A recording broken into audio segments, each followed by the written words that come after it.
جب رسول اللہ صلی اللہ علیہ وآلہ وسلم مکہ سے ہجرت کر کے مدینہ تشریف لے گئے تو 16 یا 17 مہینے تک بیت المقدس کی طرف رخ کر کے نماز پڑھتے رہے، جبکہ آپ صلی اللہ علیہ وآلہ وسلم کی خواہش تھی کہ خانہ کعبہ کی طرف ہی رخ کر کے نماز پڑھی جائے، جو کہ قبلہ ابراہیمی ہے۔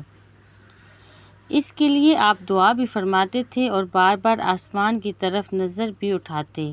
آخرکار اللہ تعالیٰ نے قبلے کی تبدیلی کا حکم دے دیا، جس پر یہودیوں اور منافقین نے شور مچا دیا۔ حالانکہ نماز اللہ کی ایک عبادت ہے اور عبادت میں عابد کو جس طرح حکم ہوتا ہے اسی طرح کرنے کا وہ پابند ہے، اس لیے جس طرف اللہ نے رخ پھیر دیا اسی طرف پھیر جانا ضروری ہے۔ اس کے علاوہ آپ اللہ کی عبادت کرنی ہے۔